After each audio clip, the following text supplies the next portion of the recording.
The fog rolls in thick over Gray Harbor, hiding things the tide should have washed away. A veteran finds his silence broken by a cage, heavy and welded shut, a military ghost dragged ashore by the storm. Inside, Kaiser, a German shepherd whose amber eyes carry an encrypted secret. Now, a powerful corporate machine wants the dog returned, and to save his home, the veteran must first save the survivor. You're a good boy, aren't you? Watch their story of Yes, purpose you and are. resilience. You won't want to miss how they fight back against the odds. The cold always felt alive in Gray Harbor, Washington, a clinging, relentless presence that seeped into the bones and settled like rust on the tired steel of the port. It wasn't the clean, cutting cold of the inland mountains, but a damp, heavy chill driven in by the Pacific, usually escorted by a fog so thick it smothered the world, reducing visibility to a claustrophobic 10 feet, making the abandoned canneries and rusting cargo ships along the waterfront seem like silent, decaying giants. The town itself was a testament to resilience and slow decay, its fishing industry gutted years ago, leaving behind a hard-scrabble community that lived off what the ocean provided and what others threw away. This was the domain of Ethan Miller, a man whose life had become as rugged and unforgiving as the coast he patrolled. Ethan, now in his early 40s, carried the quiet intensity of a man who'd seen too much chaos. His deep-set, gray-blue eyes, often narrowed against the spray and the glare, always held a distant, hyper-vigilant focus, a legacy of his years as a search and rescue swimmer with the Coast Guard. He was built broad in the shoulders, still maintaining the lean strength required for maritime work, though his perpetually unshaven jaw and the lines etched around his eyes spoke more of long nights battling paperwork than battling waves. He wore his family's business, Miller Salvage, like a second skin. A heavy, oil-stained Carhartt jacket and wool beanie were his uniform, blending him into the landscape of tangled chains, stacks of forgotten engines, and the skeletal remains of wrecked fishing boats that defined his property. Ethan moved with a practiced economy, his movements silent even among the crunching debris, perpetually scanning, a habit born from trauma and reinforced by necessity. For Miller Salvage was under siege, not by the ocean, but by the relentless march of corporate ambition. The siege arrived that afternoon in the form of a polished, imported sedan that looked grossly out of place against the backdrop of rust and brine, pulling precisely to a stop near Ethan's small, cluttered office trailer. Out stepped Arthur Henderson, the latest and easily the most condescending representative from the Maritime Development Group, MDG. Henderson was a man in his mid-50s, smooth and manicured, with slightly receding silver hair meticulously combed back, and the soft, uncalloused hands of someone who'd never lifted anything heavier than a contract portfolio. He wore a crisp, tailored overcoat that seemed untouched by the Washington weather, a deliberate signal that he operated on a different plane than Ethan. His smile was calculated, thin, and entirely devoid of warmth, a look that dismissed the entirety of Miller Salvage as nothing more than a temporary inconvenience. Henderson had been delivering threats masked as offers for 6 months, but today, his voice, cultivated and lightly accented with a polished East Coast confidence, carried an edge of finality that tightened the knots in Ethan's stomach. "Mr. Miller," Henderson began, without preamble or the customary small talk that Ethan hated, pulling a slim, leather-bound document from his inner coat pocket. "This is our final, non-negotiable offer. MDG needs this quadrant of the harbor cleared by the end of the quarter. Your salvage yard, while charmingly archaic, is preventing the necessary infrastructure deployment." He gestured vaguely toward a dilapidated, storm-battered section of the dock. "We've tripled the last valuation. It's more than fair. Frankly, it's charity, considering the market and your operational overhead." The term operational overhead was Henderson's polite way of noting the bank foreclosure notice Ethan had managed to narrowly postpone. Ethan leaned against a stack of discarded propeller shafts, the cold steel grounding him, his expression hardening into the square, impenetrable mask he'd perfected in hostile zones. The offer wasn't charity. It was a calculated squeeze play, timed perfectly to capitalize on his financial vulnerability and the dwindling community support for small, independent businesses. MDG wanted Miller Salvage not for its current value, but for its strategic position, a critical parcel of waterfront property that gave access to a discreet, deep-water inlet, perfect for clandestine shipping operations.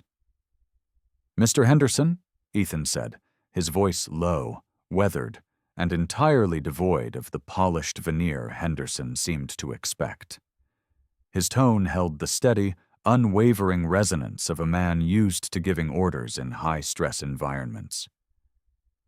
"Miller Salvage has been here for 60 years. My father built this on honest work.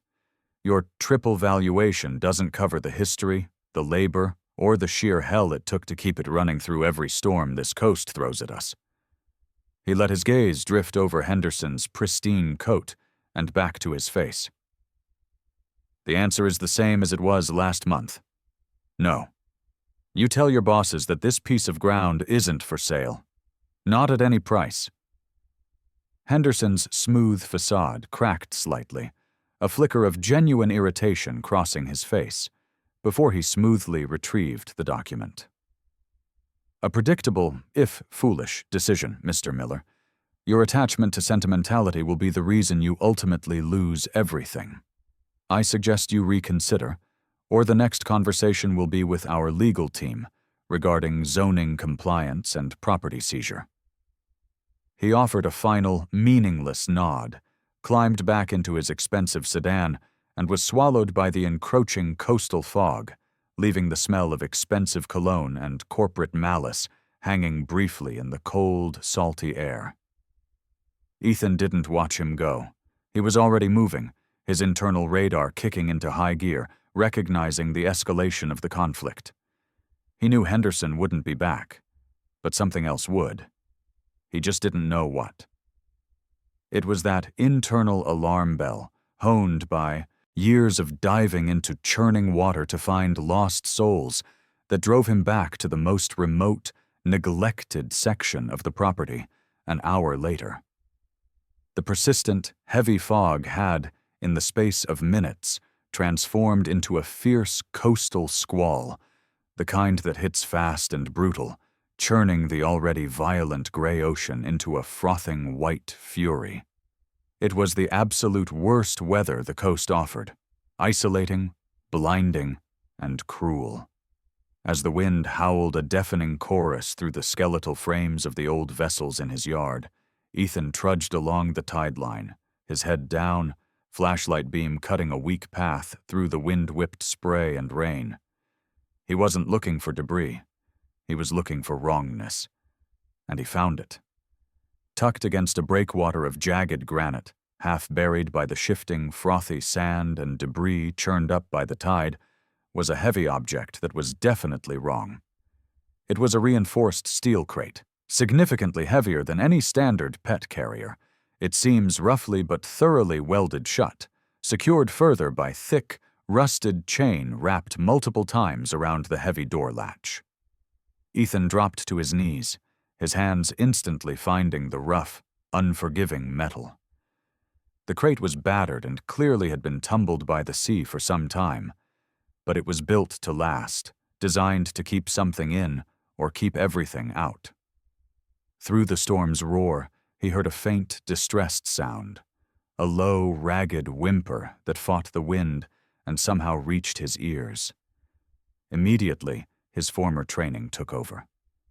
He pulled the multi-tool from his pocket, the marine-grade steel cold and familiar in his hands, and began painstakingly working on the rusted chain. It took agonizing minutes of freezing cold, muscle-straining effort, and focused precision to break the integrity of the frozen links. The whimper continued, punctuated by the labored breathing of whatever was trapped inside. Finally, the heavy latch groaned, yielding to the pressure. Ethan slid the door open just enough to cut the storm's direct assault. Inside the cramped, dark space, curled against the cold metal floor, was a German shepherd. The dog was magnificent despite its state. A large, muscular black and tan male, clearly purebred and expertly conditioned, though now shockingly gaunt and covered in freezing mud and matted hair. It was shivering violently, not just from the cold, but from sheer terror and exhaustion. One rear paw was swollen and clearly bleeding from a nasty laceration, likely sustained when the cage was battered against the rocks. When Ethan's light hit its eyes, the dog didn't panic or snarl. Instead, a pair of intelligent, haunted amber eyes stared back with an unnerving combination of calculation and deep, bone-weary fatigue. These were not the eyes of a lost pet. These were the eyes of a soldier, a survivor who had endured calculated cruelty. "Easy, boy," Ethan murmured, his voice softening, projecting the steady, authoritative calm he used to stabilize victims. "I'm not going to hurt you. I'm getting you out of the storm."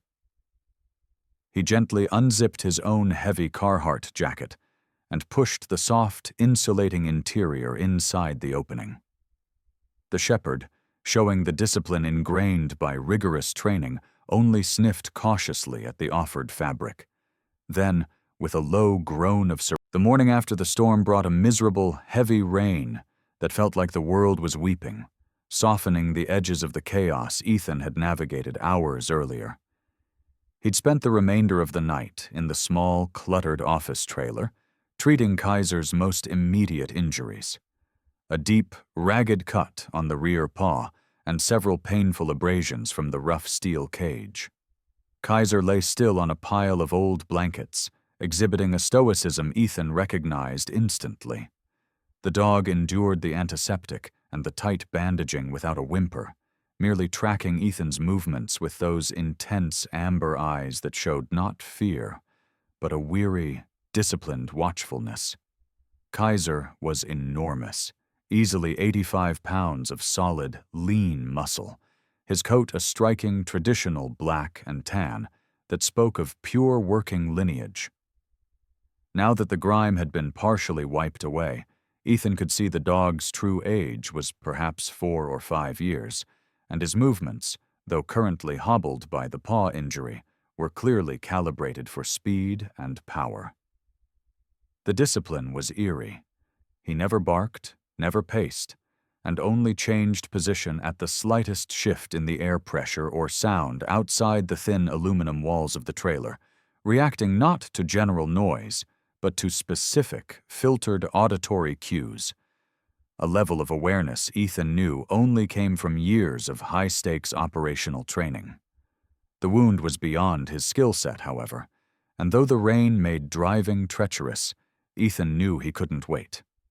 He loaded Kaiser carefully into the beat-up Ford F-250, wrapping him in a canvas tarp, and drove through the sheeting rain toward the edge of Gray Harbor. His destination was Jenkins Veterinary Clinic, a modest, immaculately maintained building nestled a few blocks from the waterfront that smelled strongly of disinfectant and pine. Behind the counter, perpetually buried under charts and paperwork, was Dr. Sarah Jenkins. Sarah was in her mid-30s, tall and slender but with a core of wiry strength, often dressed in practical scrubbed jeans and a faded university sweatshirt under her white coat. Her hair, the color of rich molasses, was usually pulled back tightly in a no-nonsense braid, emphasizing a sharp, intelligent face framed by strong cheekbones and clear, direct hazel eyes that rarely missed a detail. Unlike many in the tight-knit, often skeptical town, Sarah possessed a quiet, professional demeanor and a kindness that was tempered by the clinical reality of her job. She had grown up in the area, but had gone away for her veterinary training, bringing back a blend of modern technique and old-school, hands-on care. Ethan trusted her implicitly, knowing she would treat the dog and not pry into the increasingly suspicious circumstances of its arrival. "Morning, Ethan," she greeted him, her voice calm and low, pulling off a pair of latex gloves and looking immediately at the heavy tarp Ethan carried through the door. "What have you pulled out of the pit? Tied this time? Something alive, I hope." Ethan laid Kaiser gently on the stainless steel exam table, and the dog remained perfectly still, eliciting a low whistle of surprise from Sarah. "Found him last night. Steel cage, half buried. Looks like a serious laceration on the rear paw. Possible infection already setting in." Sarah didn't waste time with questions, immediately bending over the dog, her movements efficient and practiced as she began her examination. She palpated Kaiser's ribs, checked his teeth, and gently cleaned the wound. "He's severely underweight, Ethan. This paw is bad, likely wire or chain cut right to the bone. But look at his bone structure, his temperament. This dog is prime stock, working line." She ran her hands along his muscular back, then paused, her fingers tracing a small, faded scar inside the dog's ear. "And there it is. A tattoo. Faint, military grade. I recognize the placement." Her eyes met Ethan's, suddenly serious. "This dog didn't just get lost. He was trained, and he was highly valued." She turned to the counter and retrieved a handheld microchip scanner, passing it swiftly over Kaiser's neck. The device emitted a low electronic chime, and the small screen displayed a long sequence of numbers interspersed with jumbled, non-standard symbols. Sarah frowned, touching the screen with a gloved finger. "That's odd. The number is there, but the format, it's layered with encryption. It's not a standard civilian registry or even an international registry. It looks deliberately scrubbed or encrypted with a specific agency code." "Someone didn't just abandon him, Ethan. They wanted him untraceable. They wanted him to disappear completely." The realization hung in the air. Kaiser was carrying a secret, and that secret was valuable enough to warrant such precautions. Ethan felt the familiar, cold knot of suspicion tighten in his gut, the same feeling he used to get just before a rogue wave hit or an engine failed. He thanked Sarah, scheduled a follow-up, and left the clinic with a prescription for heavy antibiotics and a warning. This dog was trouble. Back at the salvage yard, the rain had eased to a drizzle, but the thick gray gloom persisted, mirroring Ethan's mood. He was attempting to repair a faulty winch in the yard when he saw another unexpected vehicle pull up, this one less polished than Henderson's sedan, but equally deliberate in its approach. A dark gray Subaru Forester, spattered with coastal road grime, parked neatly near his office. Out stepped Maya Chen. Maya was a determined local beat reporter in her late 20s, slightly built but moving with a kinetic energy that belied her size. Her dark hair was usually tied back in a practical, severe bun, exposing an angular face and sharp, inquisitive brown eyes that seemed to take in and process every detail around her. She wore practical, weather-resistant hiking gear and carried a camera bag slung diagonally across her body, always ready to chase a lead or a developing story. She was known for her relentless pursuit of truth, often challenging the established narratives of the region, which had made her few friends among the town council, but invaluable to those who felt ignored. She approached Ethan not with the dismissiveness of Henderson, but with a direct, professional urgency.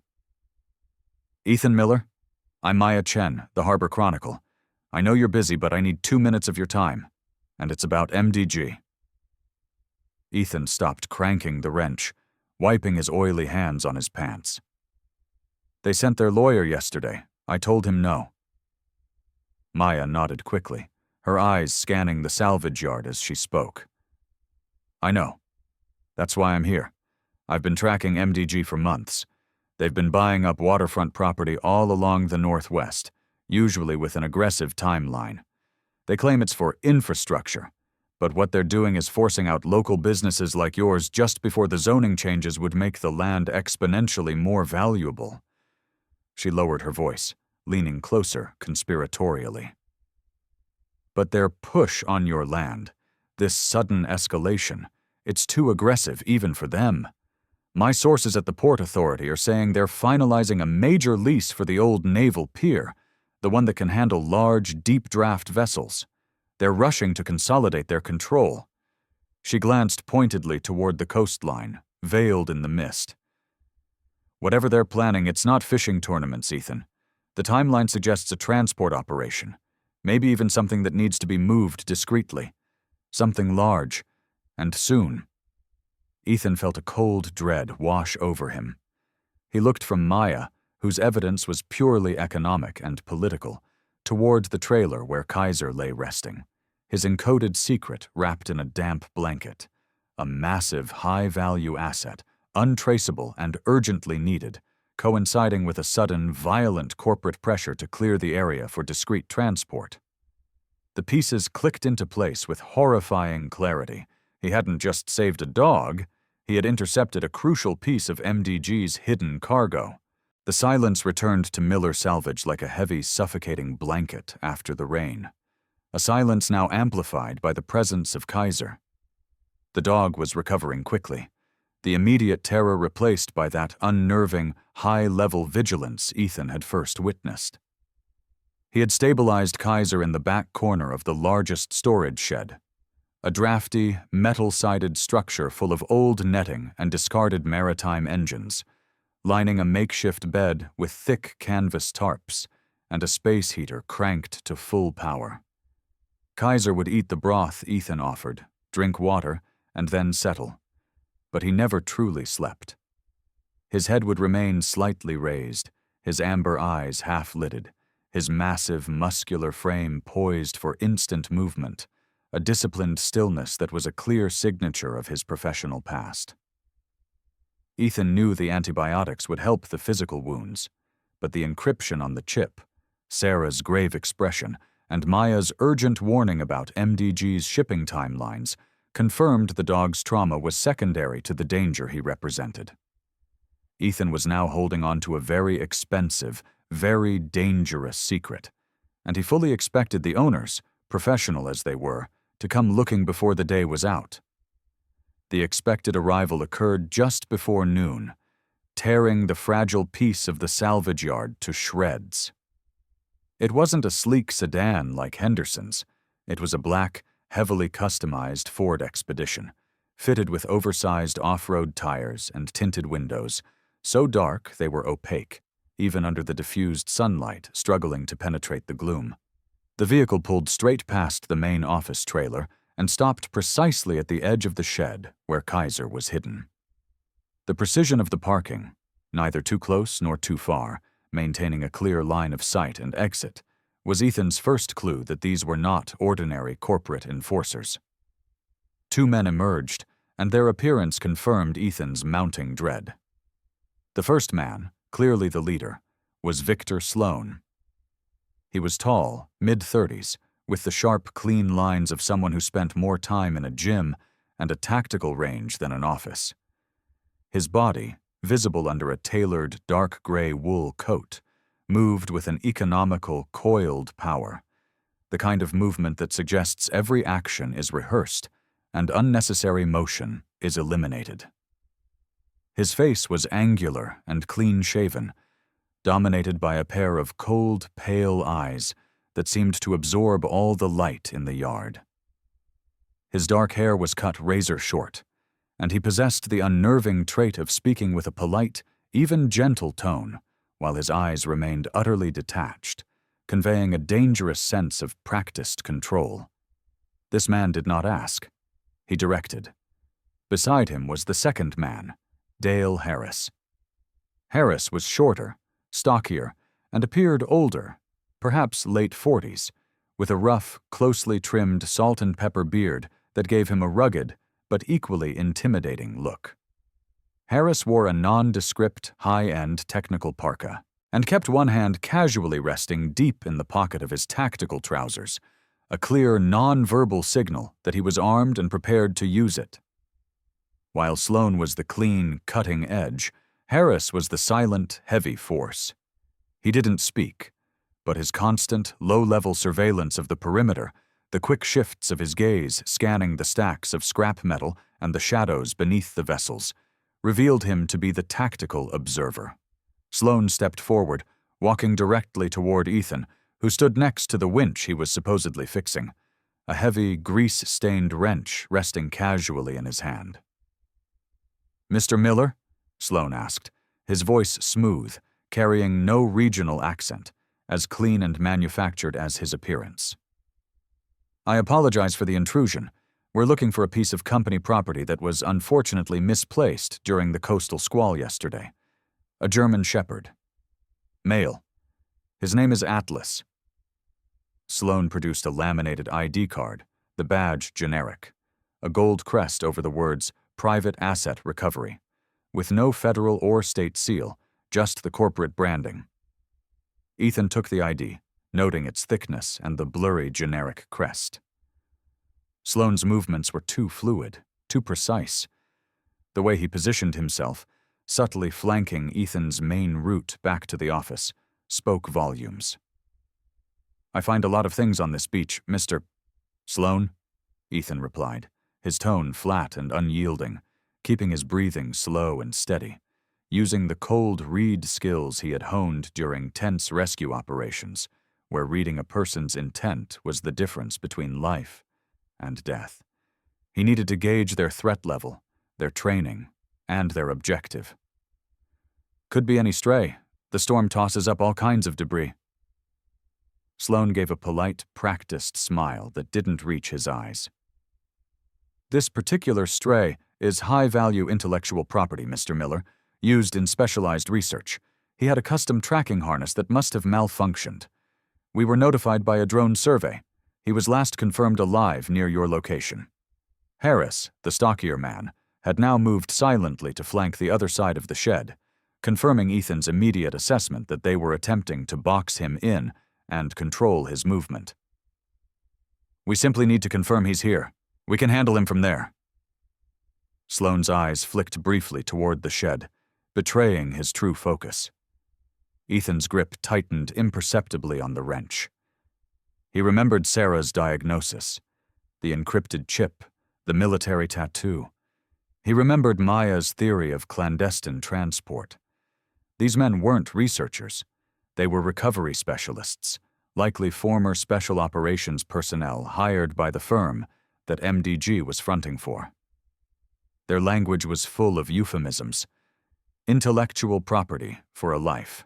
Specialized research for whatever dark purpose required high-level K-9s to be trafficked in steel cages. Ethan met Sloan's cold gaze, his own gray-blue eyes, holding steady. "I took a wounded dog to the vet this morning," Ethan stated, speaking slowly, deliberately injecting the word vet into the conversation to gauge their reaction. "It had a serious laceration. Under veterinary care, the law says the animal stays with the caregiver until proper ownership is established through official channels, like the county sheriff or animal control." He paused, letting the implication sink in. "If you have a warrant or papers signed by a judge, you can bring them back, otherwise the dog stays where he is." Sloan's polite mask finally thinned, a faint line of irritation appearing around his mouth. "That won't be necessary. This is a private matter, and we'd prefer to handle it quietly. We understand you've done a charitable deed. We can compensate you generously for your time and the dog's retrieval." He named a dollar amount that would have covered Ethan's outstanding loan debt to the bank, the pressure point MDG was currently exploiting. It was an insult disguised as a bribe, a final confirmation of the dog's immense value and their desperation. "Generosity isn't going to cut it, Mr. Sloan," Ethan replied, shaking his head. "I don't do business with people who leave a living animal to die in a steel box during a storm. Your company property is injured. It's safe. You want him? Bring the sheriff. Otherwise, you're trespassing." The refusal was absolute, delivered with the firm authority of a seasoned leader. Sloane held his gaze for a long moment, the silence stretching tautly. The weight of the escalating conflict settled on Ethan the next morning, like the relentless Pacific drizzle, cold and heavy, clinging to everything. Kaiser, whom Ethan had reluctantly left secured in the shed, was healing with startling rapidity, using his immense reserves of discipline to mask the residual pain in his paw. Ethan was back at the salvaged cage, which he had dragged further into the salvage yard, as if the steel were radioactive. He knelt beside it, wearing thick work gloves, inspecting the cage with a detail-oriented focus honed by years of analyzing crash debris and wreckage for clues. He found the evidence that truly connected this incident to the corporate pressure he was facing. Lodged deep in a rusty corner, where the hinge met the latch, was a small, thin, triangular metal tag. It was no larger than a thumbnail, made of a precision-cut, non-corrosive alloy, stamped with the faint but recognizable letters VRC. Ethan didn't know what VRC stood for, but the clean, machine-made edge of the tag screamed of professional manufacturing, not simple hardware. He tucked the tag into a small, airtight plastic evidence bag retrieved from his old Coast Guard kit, a habit he couldn't break. Collect, catalog, don't contaminate. He returned to the shed, finding Kaiser resting, his ears twitching at the sound of Ethan's approach. Ethan placed the evidence bag containing the VRC tag near Kaiser's nose. The dog instantly came alert, his eyes wide and fixed, and he let out a low, unsettling whine, not of fear, but of profound, disturbing recognition. The scent from the tag and the rough straw remnants in the cage had clearly triggered a memory. Using this reaction as a guide, Ethan decided to press the issue. He took Kaiser, wrapped in a stabilizing harness and moving with a pronounced but controlled limp, out of the shed. He led the dog to the site where the cage had been found, where the heavy coastal rain had yet to fully wash away the tracks. Kaiser instantly dropped his nose, tracing a faint, almost imperceptible chemical odor that mixed oddly with the brine and diesel fumes. The dog led Ethan away from the harbor and into the desolate commercial section of the waterfront MDG was trying to acquire. Kaiser's determined pace, despite his injury, was proof that he was following a fixed, known trail, confirming this was not a random spot, but a drop zone. The trail ended at the decaying, massive husk of the Olympic Fish Processing Plant. The building was a behemoth of stained concrete and corrugated steel, standing like a forgotten monument to Gray Harbor's lost industry. It was a place where no one went, perpetually shrouded in an aura of stale brine and neglect, its windows shattered, its main loading docks crumbling into the churning water. MDG had quietly acquired the facility years ago, letting it rot as a tax write-off. But its strategic location, deep water access, high clearance, and utter isolation made it perfect for staging a covert operation. It felt less like a building and more like a decaying organism, massive and silent, waiting. Ethan found tire tracks consistent with the heavy-duty expedition that Sloane had driven, half concealed by fresh mud, leading directly to a sealed, rusting side entrance. With Kaiser waiting outside, issuing a low, almost silent warning growl, Ethan leveraged the heavy metal door, his SAR training kicking in as he slipped into the building's cold, echoing interior. The air inside was thick with dust, but beneath the stale air, Ethan detected the same unsettling chemical tang Kaiser had reacted to, a sharp, metallic smell that mixed with something sterile and medicinal. As he moved through the cavernous, darkened chambers, using his flashlight to cut through the oppressive gloom, he found the irrefutable evidence that confirmed his worst suspicions. In a remote, high-security corner that had been recently cleared of debris, he found heavy-gauge steel restraints bolted into the concrete floor, designed to hold something with immense strength, definitely not standard equipment for a fish plant. Scattered near the restraints were the casings of specialized tranquilizer darts, clearly custom-made, bearing an unfamiliar logo stamped beneath the primer cap. This was a staging area, a temporary holding facility for high-value biological assets, drugged and restrained before being shipped out. He had stumbled into the hidden infrastructure of the K9 trafficking ring. Ethan quickly documented the findings with his phone camera, his mind already calculating the risk. They had used this site, and they were likely to use it again. As Ethan left the plant, the gravity of what he had found, a network of corporate corruption reaching from the highest levels of MDG to the military contractor Cerberus Ops, hit him hard. He drove immediately to meet Maya Chen at the Rusty Anchor, a diner on the edge of town, the only place serving decent coffee and offering a measure of discreet anonymity. Maya was already there, hunched over her laptop, tapping furiously, her brow furrowed in concentration. She had the look of someone who had just cracked a major piece of the puzzle. She looked up as Ethan slid into the booth, her sharp brown eyes immediately taking in his grim expression. "You found something worse than a dog, didn't you?" she asked, skipping the pleasantries. Ethan slid his phone across the table, showing her the photos of the restraints and the dart casings. "This is their staging ground. MDG is running logistics for a black market K9 ring, likely selling high-level military stock overseas. These aren't just guard dogs, Maya. Kaiser is the tip of an iceberg." Maya barely glanced at the photos before nodding, her focus already back on her screen. "I figured as much. But I just found the corporate link. The why MDG is doing this. MDG's CEO, Elias Vance, a man in his late 60s, impeccably tailored, with a reputation for merciless efficiency, was previously the main financial backer for a shell company called Aurora K9 Solutions. They were dissolved 5 years ago amidst whispers of mismanagement and unethical canine testing. Guess what their specialty was? Sourcing and training high-value K9 assets, often retired military, and selling them to private security firms in volatile regions. The VRC tag you found is almost certainly a custom internal inventory code used by the Aurora Cerberus network." She looked up, her expression a mixture of triumph and professional dread. "They're not interested in your land for condos, Ethan.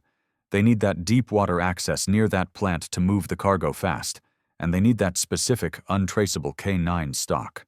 Kaiser isn't just a dog. He's living proof of Vance's illegal black market operation." Ethan felt the rage building, cold and clean, the focused anger of a man who hated exploitation. But before he could formulate a plan, the vibration of his work phone on the table cut through the tense quiet. He answered, his voice curt. It was a representative from his bank, the one that held the mortgage on Miller Salvage, not Henderson, but a low-level clerk whose voice sounded strained and apologetic. The clerk informed him, with nauseating bureaucratic formality, that due to a sudden, unforeseen internal compliance review and a minor technical breach of contract years ago that had been overlooked until now, the bank was exercising its right to call the loan. The full principal of the Miller Salvage mortgage was due immediately. Ethan had 48 hours to pay in full, or the foreclosure. The low, apologetic voice on the phone, the sound of bureaucratic complicity, hit Ethan harder than any physical threat. The call wasn't a warning. It was a detonation. 48 hours. That was the grace period before the bank, manipulated and pressured by the silent, omnipresent hand of Elias Vance and MDG, began the foreclosure process on Miller Salvage. It was the ultimate, calculated corporate maneuver. Deny the target the battlefield he knows, the law, the police, and force him onto foreign ground, financial ruin. They hadn't tried to fight him for the dog. They had simply decided to take the land the dog was standing on. Ethan ended the call, the dull dial tone humming a morbid counterpoint to the rain hitting the window of the Rusty Anchor. He sat motionless, the small booth feeling suddenly vast and cold, the scent of stale coffee and fryer grease doing nothing to ground him. The weight of the threat was now total. He wasn't just losing his business. He was losing the carefully constructed sanctuary he had spent 3 years building since leaving the Coast Guard, the only place he felt safe from the chaos he carried inside. His history was a heavy chain that rattled whenever the pressure mounted, and now it was deafening. He felt the rapid, shallow panic rising, not the adrenaline of danger, but the insidious, suffocating fear of powerlessness, the kind that had swallowed him whole after the Columbia River incident. That was the event that had broken him, an overturned crab boat where the lines had fouled, the weather had turned, and despite his best suicidal efforts, he had been too late to pull the captain out. The sound of the crushing fiberglass and the helplessness of watching life drain away had never left him, cementing a deep, corrosive belief that he would always fail when it mattered most. That helplessness surged now, amplified by the sight of Maya Chen across the table, watching him with professional concern. The rational part of his mind, the trained Coast Guard officer, saw the problem. MDG had locked him down financially, legally, and tactically. His salvage yard, the source of his income, was about to be leveraged against him to retrieve Kaiser, the only witness to their crimes. He could try to fight the bank, a process that would take months and require money he didn't have, or he could act immediately, using the one set of skills Sloan and Vance had clearly underestimated, his capacity for controlled violence and maritime infiltration. Maya, seeing the sudden, frightening stillness in his eyes, instinctively pushed the diner's heavy ceramic sugar holder closer to Ethan's hand, a small, grounding gesture. She knew that look, the 1,000-yard stare of a man internally reviewing a past catastrophe. "Ethan, what did the bank say?" she asked, her voice low and carefully level, refusing to break his focus but gently pulling him back to the present. He blinked, the image of the crushing foam dissolving, replaced by the reality of the coffee cup in front of him. "They called the loan," he stated flatly, his voice dry and rough. 48 hours. MDG is running the show. They don't want to buy the land. They just want to eliminate my ability to stand on it. It's a clean kill." Maya's jaw tightened, her reporter's outrage flaring. "That's illegal leveraging, corporate espionage, but we can't prove it fast enough. That takes months of discovery. We need a faster solution." She paused, her gaze flicking to the photos of the restraint gear he'd left on the table. "You're running out of legal options, Ethan. They know that." He nodded, running a thumb over the rim of his empty coffee mug. The corporate world had played its hand. It was time for the other world, the dark, efficient world of mission-specific operations, to take over. He didn't want to go back there, but he knew exactly what to do. He thanked Maya, ensuring she understood the extreme danger involved if she pursued the Vance-Aurora K9 connection further and left the diner. He drove immediately back to the salvage yard, the truck tires hydroplaning slightly on the slick asphalt, feeling the old, dark energy of purpose returning, the cold clarity that had made him an exceptional rescue swimmer. He went straight to the shed. Kaiser was lying exactly where he had been left, but as Ethan stepped through the doorway, radiating the thick, heavy scent of distress and focused anger, the dog immediately rose to his feet, despite the injured paw. Kaiser let out a low, sustained growl, a deep, rumbling sound that vibrated the air, but it wasn't directed at Ethan. The dog moved with a clear, protective instinct, placing his massive body between Ethan and the outside world, his eyes fixed on the entrance. The fear that had been gripping Ethan, the creeping panic from the Columbia incident, began to recede, replaced by a strange, quiet anchor. This dog, the asset, the victim, was trying to protect him. It was an unasked-for, profound moment of connection, a mutual recognition of shared burden. Ethan dropped his weary body onto a metal drum nearby, burying his face in his hands, riding out the last wave of panic. He felt a soft, warm pressure against his knee. Kaiser had limped over and was resting his massive head on Ethan's thigh, issuing a series of low, comforting huffs. The gesture was primal and immediate, cutting through the corporate noise and the psychological trauma, grounding Ethan in the simple, vital reality of the present. He reached out and stroked Kaiser's coarse, dense fur. "You've got my 6, huh, Atlas?" Ethan murmured, a bitter irony coloring the dog's former name. He took a deep, shuddering breath. "Okay, soldier. Time to call in some air support."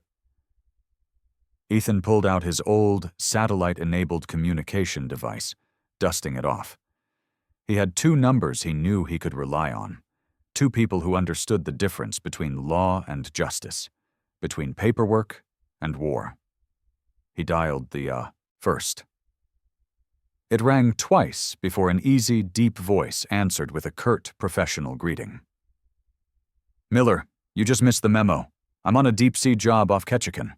Why are you calling me on the burner?" The voice belonged to Lieutenant Commander Thomas "Tom" Avery, retired. Tom was Ethan's former commanding officer, now a successful independent contractor running a deep-water recovery and logistics company. At 45, Tom was perhaps 5 inches shorter than Ethan, but built like a brick foundation, a compact mass of powerful muscle. He had a squared, deeply tanned face, perpetually framed by a rough salt and pepper beard, and a pair of observant, intelligent blue eyes that always carried a hint of professional amusement. Tom had a deep, easy laugh and an aggressively loyal nature. He was the kind of leader who took responsibility for everything that went wrong, but gave all the credit for success. He had been Ethan's CO during the Columbia incident, and he understood Ethan's trauma better than anyone, recognizing the signs of an impending psychological collapse long before Ethan did. Tom had been the one who signed Ethan's medical retirement papers, but he had also been the one to give him the startup capital for Miller Salvage. Their loyalty wasn't spoken. It was forged in ice and salt water. "They just hit me, Tom," Ethan said, skipping the formalities, his voice dropping into the low, mission briefing register he hadn't used in years. "MDG. They called the mortgage. 48 hours. They're trying to leverage the land to get back a high-value K9 asset I rescued. It's a black market ring run by Elias Vance, using Cerberus Ops as muscle. They're staging out of the old Olympic plant. It's an illegal export operation." Silence stretched across the satellite line. The old adage among the Coast Guard was that the storm always breaks the fastest over the places that need the quiet most. But in Gray Harbor, the cold, wet gloom simply intensified, cementing the world in a state of suspended animation. With the clock ticking on the mortgage, 48 hours rapidly shrinking, Ethan's life became a sharp, narrow focus on the operational requirements of the impending confrontation. The time for despair over the Columbia River incident or corporate machinations was over. The Marine mission cycle had begun. He spent the remainder of the afternoon securing Miller Salvage. This meant welding the main gate shut, cutting all non-essential power, and moving everything valuable, the few tools and documents that mattered, into his office trailer, which he fortified with stacked steel drums. He wasn't planning on defending the yard, but he wasn't going to make it easy for Sloan or Harris to stroll in and reclaim Kaiser while he was gone. Kaiser, sensing the dramatic shift in Ethan's demeanor, the return of the operator, became his shadow. The dog's limp was less pronounced now, his movements flowing with a smooth, disciplined grace that was breathtaking to witness. Kaiser did not need commands. He read Ethan's posture, his breathing, and the tension in his shoulders, mirroring the man's vigilance perfectly. He patrolled the perimeter of the shed silently, his ears swiveling, nose testing the air for any scent that didn't belong to the familiar rust and brine of the harbor. Ethan understood that Kaiser wasn't just a partner.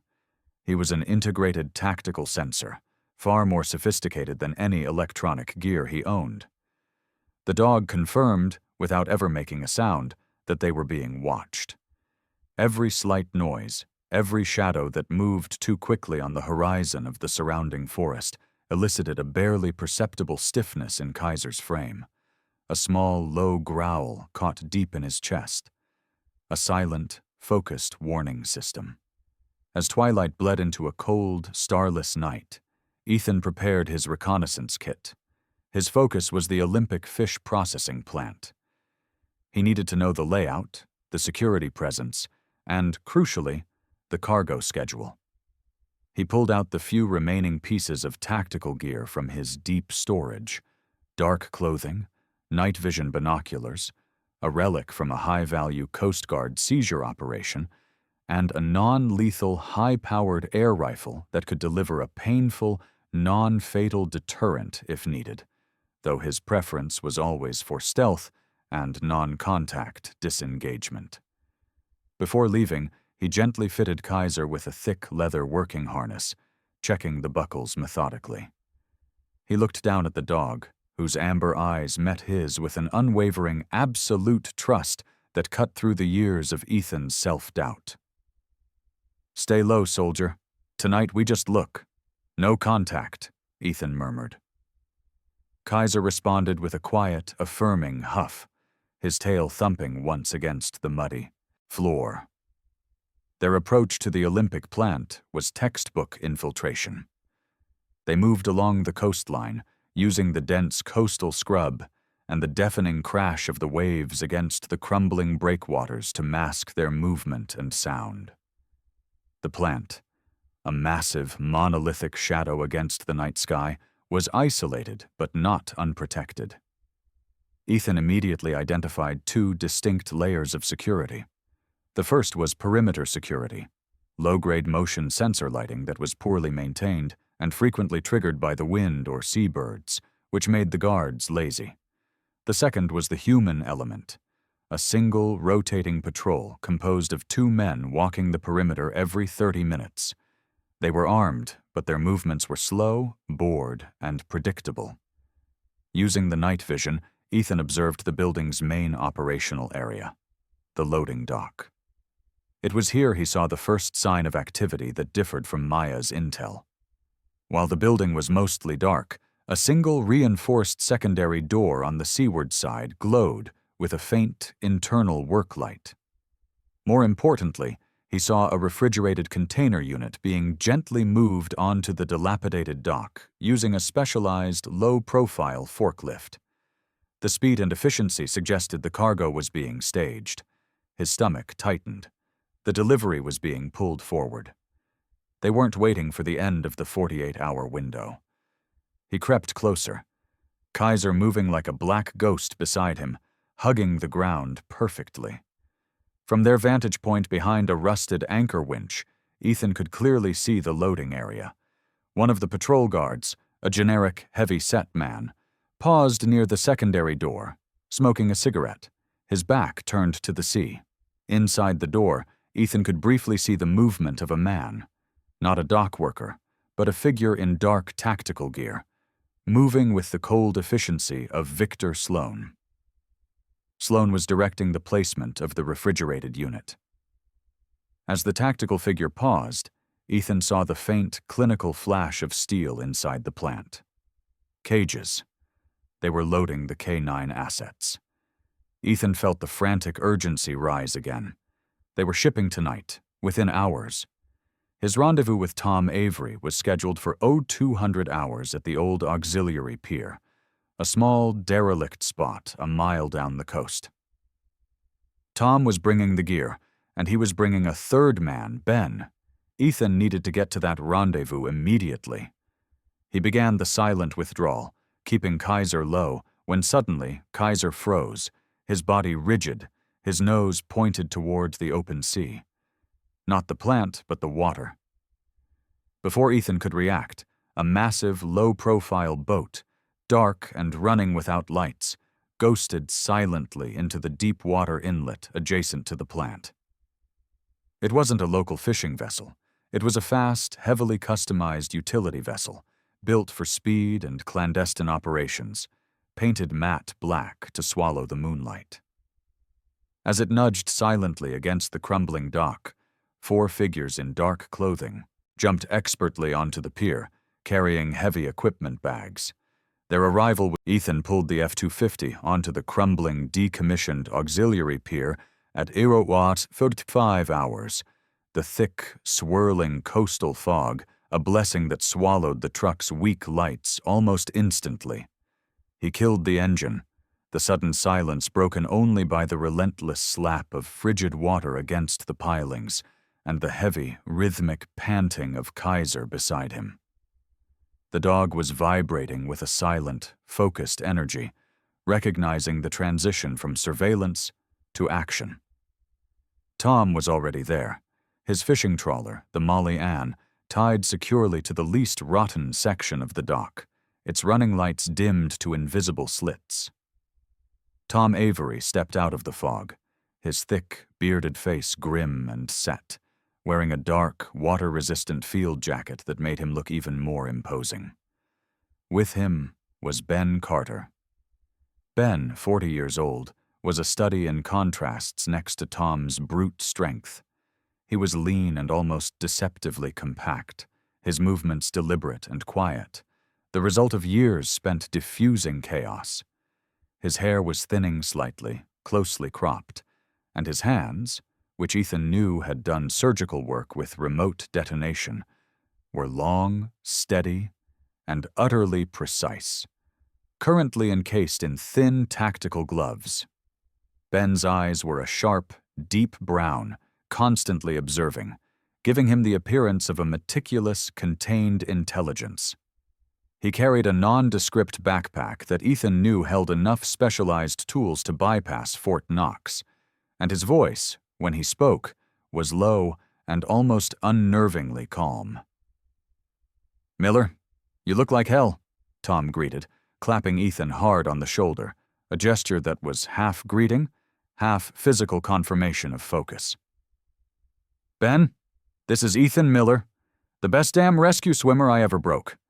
Ethan, meet Ben Carter, the man who gets us through doors no one wants us to open." Ben offered a brief, firm handshake, his grip surprisingly strong. "Tom says red status, asset retrieval, target acquisition priority?" he asked, cutting straight through the reunion. Ethan nodded, pulling out the low-light maps he'd prepared. "The plant is staging cargo now, Ben. They've got a low-profile vessel docked at the seaward side of the Olympic plant. Sloan brought in an extraction team. We're going in through the secondary door on the water side, the one near the abandoned refrigeration unit. It's reinforced steel, Ben. You have less than 5 minutes of quiet time once we're on the perimeter." Ben just gave a small, almost arrogant nod, already pulling a flexible fiber optic scope and some polymer tools from his pack. 5 minutes is more than enough for a door that rusty. The problem won't be the locks, it'll be the structure. Tom, you're our heavy defense and structural collapse monitor. Ethan, lead us in. You know the ground and the dog. Kaiser, stay silent, stay low, and follow your lead. Kaiser, hearing his name and sensing the shift to operational readiness, came out of the truck, moving with a silent, controlled grace that impressed even Ben. Ethan put the dog on a short lead, attaching it to his own harness. "The smell inside that plant is chemical, tranquilizers. They're doping the dogs before loading. We go in fast. Our goal is to secure the cages, not engage Cerberus ops. But if they engage, we finish it." Tom gripped a heavy-gauge winch cable cutter, a tool designed for marine salvage, a far more intimidating weapon than a firearm. "Let's go collect the damn evidence," he muttered. The infiltration was textbook efficiency. They moved along the coastline, Ben gliding through the dark like a specter, identifying every trip hazard and sonic signature. They reached the seaward wall of the plant, where the faint light spilled from the secondary loading door, and the sound of the utility vessel's idling engine provided perfect acoustic cover. Ben went to work immediately on the steel door. He didn't use force. He used precision, utilizing a series of specialized sonic tools and tiny hydraulic spreaders, working the tumblers and bolts with the patience of a safecracker. Within 2 minutes, the heavy steel door clicked open with a nearly silent shush of compressed air. Ben waved them through, melting back to cover the door, ready to manage any unexpected counter-entry. The interior of the massive, decaying plant hit them with a wave of cold, sterile air mixed with the sickeningly sweet smell of chemical sedation and fear. The cavernous space was dimly lit by a few utility lamps, revealing the extent of the operation. Near the loading dock, just where Ethan had seen the refrigerated container, were dozens of reinforced cages.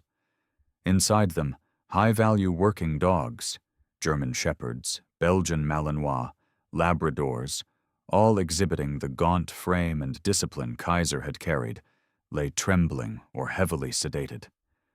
The dogs were silent, their fear having been chemically suppressed, but their eyes, when they met Ethan's light, were wide and hopeless. The sight broke the professional calm Ethan had struggled to maintain.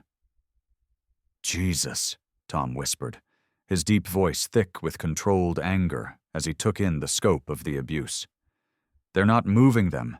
They're trafficking them like packaged goods." Ethan felt the rage turn to cold, focused action. He pulled out the heavy-duty bolt cutters. "Tom, cover me. Start cutting the locks on the exterior row. Ben, secure the door. Kaiser, stay right here." But Kaiser didn't stay. As Ethan moved toward the nearest cage, a sudden, sharp warning cry echoed from the far end of the plant, followed by the clatter of a dropped metal tool. Victor Sloan had seen them. Sloan and Dale Harris erupted from the shadows near the container, their faces momentarily illuminated by a floodlight Sloan triggered, drawing their sidearms. "Get the dog!" Sloan bellowed, recognizing Kaiser instantly. The silence of the infiltration instantly dissolved into chaos. Tom, moving with unexpected speed, dropped his bolt cutter and grabbed a nearby stack of heavy wooden pallets, sending them crashing into a line of machinery, creating a blinding, noisy distraction.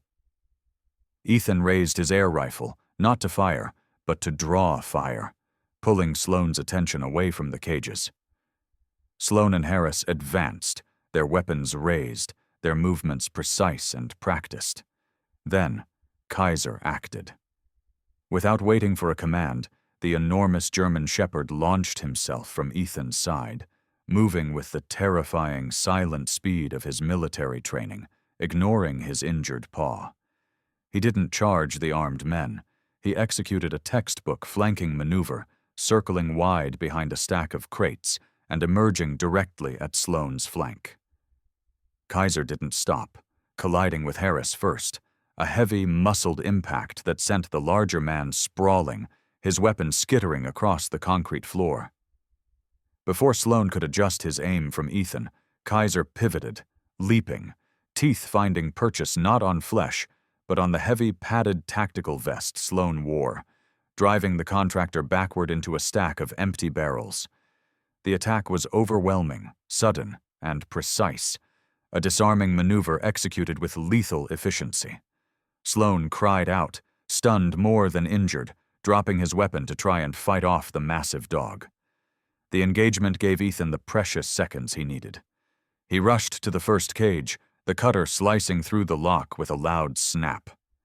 Go to the door, stay with Ben," Ethan shouted to the first terrified German Shepherd, who hesitated, then bolted toward the exit. Tom had already secured Harris with a heavy coil of marine rope. Ben, having calmly disabled the exterior patrol with a well-aimed, non-lethal projectile, rushed back inside, pulling a cart. "We need to move the sedated ones first," Ben commanded, his voice calm amidst the pandemonium.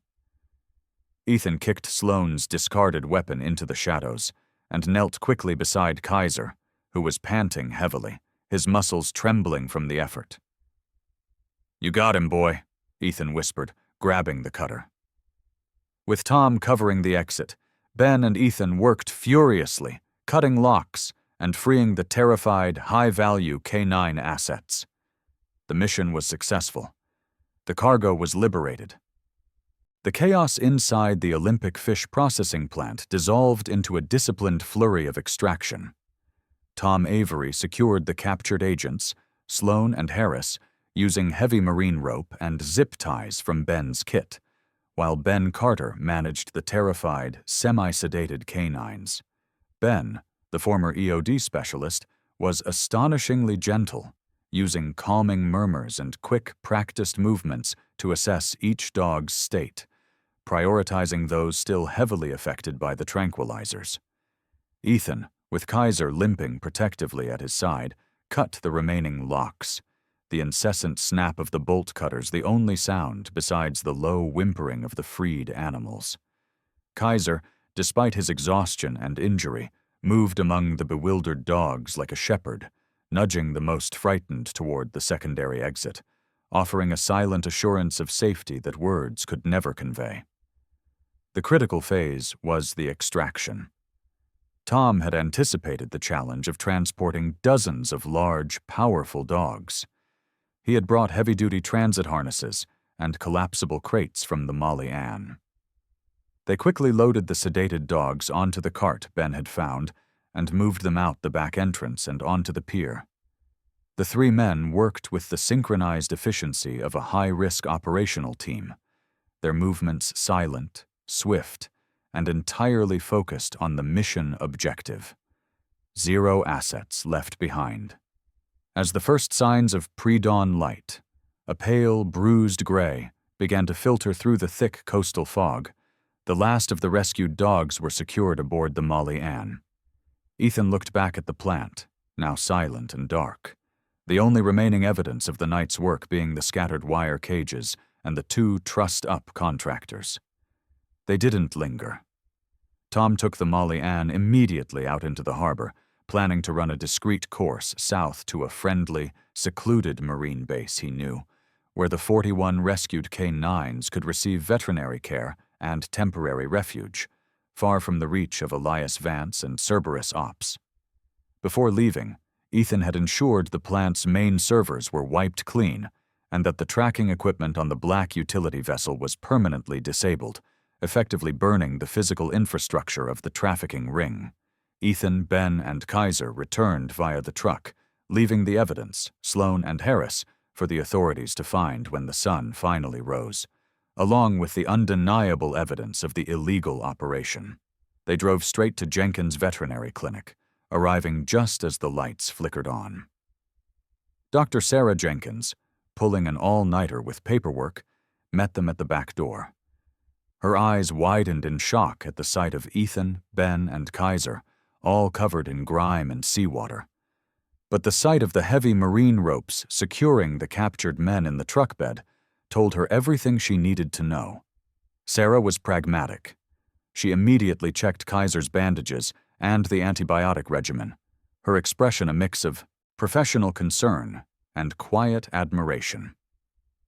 Ethan handed her the evidence bag containing the VRC tag and the photos from the plant. They're shipping dogs, Sarah. High-value K9s, drugged and caged. This is their tag. I need you to hold this evidence and call the sheriff, but don't mention the dogs yet. Just tell him there's a major incident at the Olympic plant and 2 men need immediate retrieval and questioning. Sarah looked down at the tiny VRC tag, then up at Ethan, her gaze hardening with resolution.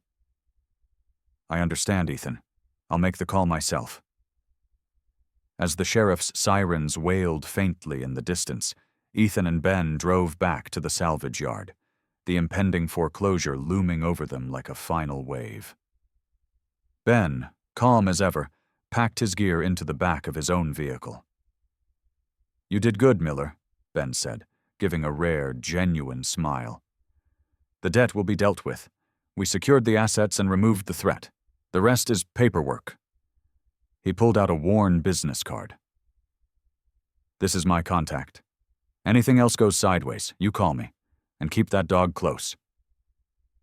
Ethan stood alone in the chill morning, watching Ben drive away, feeling the profound exhaustion of the last 2 days hit him. He turned toward the quiet office trailer. The feeling of absolute powerlessness from the bank call still gnawed at him, but it was countered by the solid, warm presence of Kaiser, resting near the hearth, his breathing deep and even, finally, truly sleeping. The morning brought the local media frenzy. Maya Chen arrived first, camera rolling, her sharp brown eyes taking in the empty black expedition and the fresh, heavy tire marks leading from the harbor.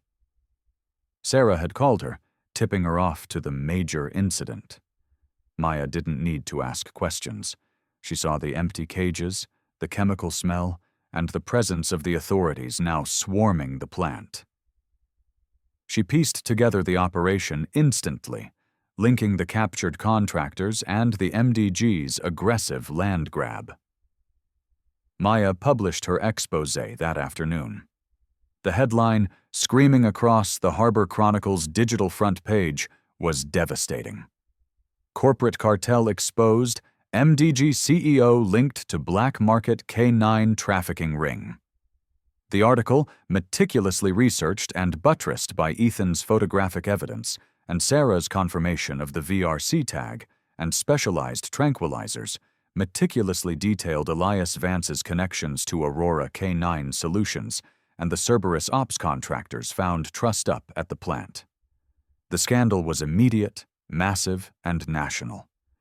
Elias Vance was immediately placed under investigation, and MDG's stock plummeted, their meticulously constructed house of cards collapsing around the weight of their own greed and criminal intent. The subsequent pressure and investigation forced the bank to immediately retract its demand for the foreclosure. The threat to Miller Salvage was over. 2 weeks later, the gray skies finally broke, revealing a clean, impossibly bright Washington sun. Miller Salvage was still his. The story had galvanized the small town, and the local community, fiercely protective of their own, had rallied around Ethan. At the Jenkins Veterinary Clinic, the 41 rescued K9s were thriving, their physical wounds healing. Ethan visited regularly, bringing Kaiser, whose paw was now fully healed. One afternoon, Dr. Sarah Jenkins approached Ethan, her face alight with an "The conflict is over, the corporation defeated, and the harbor saved.